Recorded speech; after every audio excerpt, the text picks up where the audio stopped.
Kalau kita bicara tentang film yang bukan cuma indah dilihat tapi juga terasa, House of Flying Daggers adalah salah satunya. Disutradarai oleh Zhang Yimou, film ini tuh rilis tahun 2004 dan langsung dikenal karena visualnya yang luar biasa. Tapi, di balik semua keindahan ini, ada satu hal yang ingin saya bahas.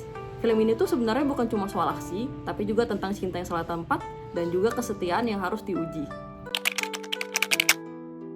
Ceritanya berlatar di masa dinasti Tang, ketika sebuah kelompok pemberontak bernama House of Flying Daggers mulai mengancam pemerintah. Dua perwira, Jin dan Liu, atau yang bisa disebut sebagai Leo, mencoba penyusup dengan memanfaatkan seorang wanita bernama Mei yang dicurigai punya hubungan dengan kelompok tersebut. Awalnya, semua terasa seperti rencana biasa, tapi semakin jauh cerita berjalan, hubungan antar karakter mulai berubah dan jadi semakin rumit. Secara struktur, film ini cenderung linear, tapi penuh dengan twist yang bikin penonton terus mempertanyakan, siapa sebenarnya yang bisa dipercaya? Yang menarik dari film ini adalah karakternya yang gak benar-benar hitam atau putih. Mei misalnya, dia terlihat lembut dan rapuh, tapi sebenarnya punya sisi yang jauh lebih kuat dan misterius.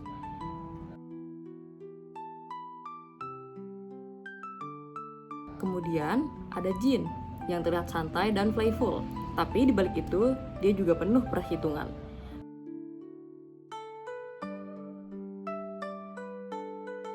Sedangkan Leo atau Liu, dia lebih dingin dan terkontrol, tapi justru emosinya lah yang paling dalam. Kalau dilihat dari film form, tiap karakter itu punya fungsi yang jelas. Mei jadi pusat konflik, Jin mendorong perkembangan hubungan, dan Leo atau Liu menjadi sumber tekanan yang bikin semuanya menjadi intens. Dan yang paling terasa, ketiganya itu mengalami development. Bukan perubahan yang drastis, tapi perlahan dan justru itu yang bikin semakin terasa realistis. Setting di film ini tuh bukan cuma latar, tapi dia juga ikut bercerita. Contohnya di dalam film, hutan bambu yang luas itu memberikan kesan bebas, tapi juga penuh ilusi. Lalu, ada salju di bagian akhir cerita yang terasa dingin dan sunyi, seolah mencerminkan kondisi emosi para karakter. Semua tempat yang ditampilkan selalu punya hubungan dengan apa yang sedang dirasakan oleh tokohnya. Jadi, setting di sini tuh bukan cuma sekedar dekorasi, tapi bagian dari narasi itu sendiri. Secara visual, film ini tuh sangat-sangat bermain dengan warna. Hijau sering muncul di awal, memberikan kesan hidup dan harapan.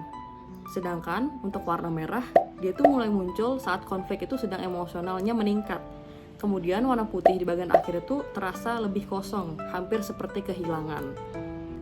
Pencahayaannya itu nggak statis, dia juga berubah mengikuti suasana cerita. Jadi bukan cuma enak dilihat, tapi juga punya fungsi untuk memperkuat emosi. Kostum di film ini juga cukup simbolik. Mei di film ini itu sering menggunakan pakaian yang mengalir dan ringan, memberi kesan lembut. Tapi di sisi lain, warna dan detailnya itu sering berubah, seolah menunjukkan bahwa identitasnya juga nggak pernah benar-benar tetap. Ada semacam repetition di elemen kostum yang terus mengingatkan kita bahwa karakter ini tuh punya lebih dari satu sisi. Sebagai film wuxia, sebenarnya film ini tuh masih mengikuti banyak konvensi. Pertarungan yang elegan, nilai kehormatan, dan konflik antar loyalitas. Tapi yang membedakan, film ini tuh lebih fokus ke tragedi emosional dibanding sekedar aksi. Jadi ada semacam variasi dari genre itu sendiri, lebih personal dan lebih intim. Pada akhirnya, House of Flying Daggers bukan cuma film aksi yang indah. Film ini berhasil menggabungkan visual, karakter, dan cerita menjadi satu kesatuan yang kuat.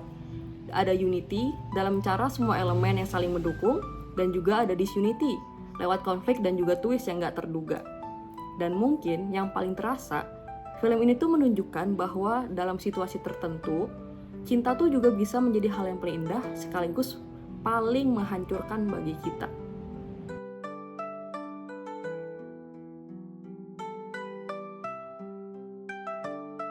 Jadi, kalau lihat lagi nih, film ini tuh bukan cuma sekedar jualan aksi atau visual yang indah.